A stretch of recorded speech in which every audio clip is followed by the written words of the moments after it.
Hello बच्चों, मैं हूं आपके साथ वसीम सर। मैं आज आपको Coulomb's law in vector form के बारे में बताऊंगा। तो कूलॉम्स लॉ से हम वेक्टर फॉर्म में कूलॉम्स लॉ कैसे निकालते हैं। तो चलिए बेटा, आज हम बताते हैं आपको Coulomb's law. Coulomb's law in vector form, ठीक है, वेक्टर फॉर्म। तो हम वेक्टर फॉर्म में कूलॉम्स लॉ देखेंगे आज।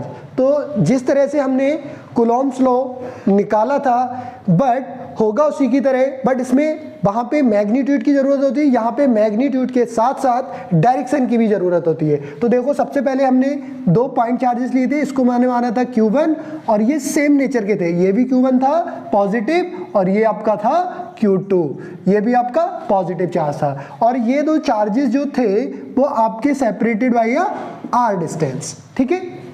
तो ये भी पॉइंट चार्जेस और ये भी पॉइंट चार्जेस। अगर मैं बात करूं इस Q1 चार्ज पर Q2 किस डायरेक्शन में फोर्स लगाएगा, तो ये दोनों सेम नेचर के हैं तो ये रिपेल करेंगे।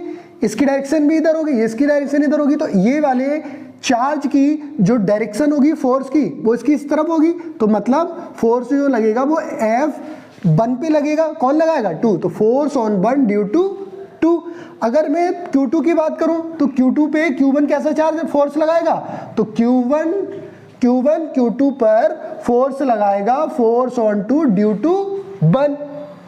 ये तो हमने निकाल लिया फोर्स, जो हमने सबसे पहले कैलकुलेट किया था F1। तो फोर्स F12 निकालेंगे तो क्या होगा, K Q1 Q2 upon R square. ये तो हमारा हो गया कूलॉम्स लॉ का फॉर्मूला। जो दो चार्जेस के बीच जो फोर्स लगता है वो इलेक्ट्रोस्टैटिक्स का फोर्स होता है। कैसा फोर्स होता है? इलेक्ट्रोस्टैटिक फोर्स होता है। जब आपका इलेक्ट्रोस्टैटिक फोर्स इन दो चार्जों के बीच लगेगा तो फोर्स ऑन 1 ड्यू टू 2। इसी तरह आपका लगेगा फोर्स ऑन 2 ड्यू टू 1, जो कि होगा K Q1 Q2 upon R square. ये तो आपका था नॉर्मल जो फोर्स लग रहे थे, ये हमने मैग्नीट्यूड की फॉर्म में निकाला। अब हमें चाहिए डायरेक्शन। तो हम बात करेंगे कि इसकी डायरेक्शन कैसी होगी, यूनिट वेक्टर। जो हमें चाहिए होगा इसका यूनिट वेक्टर। तो यूनिट वेक्टर के लिए क्या चाहिए होगा, R किधर जा रहा है, 1 से 2 की तरफ, तो R12। ये हो गया आपका यूनिट वेक्टर R12। अगर मैं इस चार्ज की बात करूं तो ये किधर जा रहा है, 2 से 1 की तरफ, तो R21 वेक्टर। और जो यूनिट वेक्टर होता है बेटा, तो अगर मैं यूनिट वेक्टर की बात करूं A कैप, तो जो A कैप होता है वो आपका यूनिट वेक्टर होता है। तो वेक्टर किसके इक्वल होता है, A vector upon A vector का मैग्नीट्यूड। ये हमारा यूनिट वेक्टर होता है, ठीक है। तो इसी तरह अगर मैं फोर्स निकालूं, फोर्स 1-2 मतलब फोर्स 1-2, तो ये किस डायरेक्शन में, इस डायरेक्शन में, तो इसका यूनिट वेक्टर भी किस डायरेक्शन में होगा, इसी डायरेक्शन में होगा। इसका मतलब R21 होगा।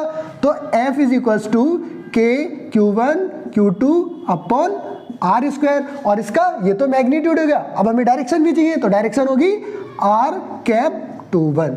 ये हमारा हो गया force on 1 due to 2 form.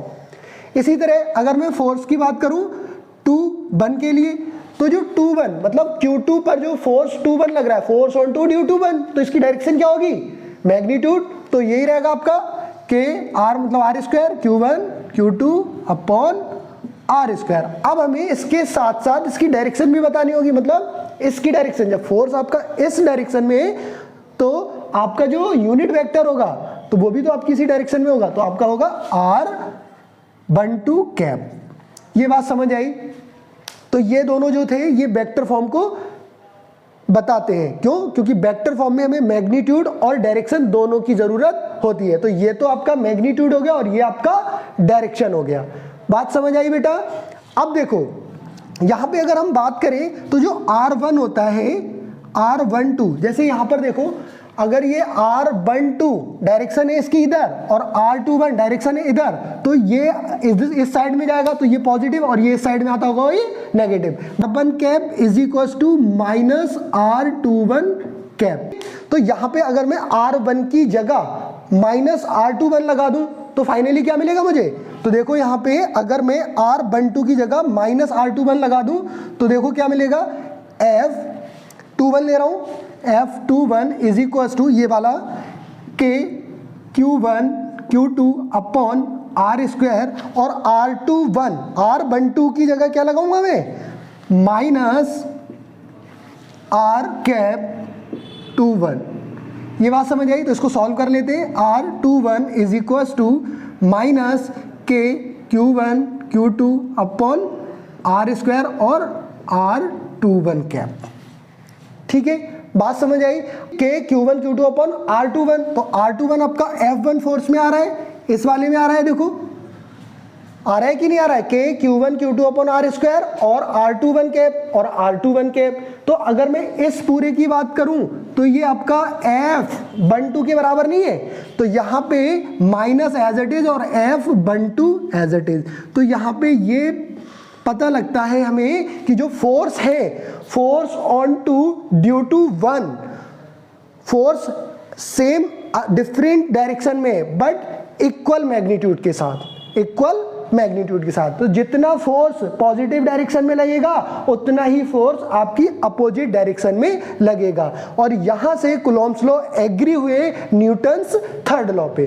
ठीक है, तो यहां पे आप लिख सकते हैं that is Coulomb's law agree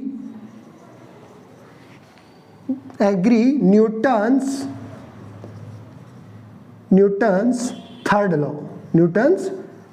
third law. ठीक है, बात समझ में आई बेटा? ये था हमारा Coulomb's law in vector form. अगर आपको समझ आया हो तो आप प्लीज हमारी वीडियो को लाइक करें, कमेंट करें और ज्यादा से ज्यादा लोगों में शेयर करें।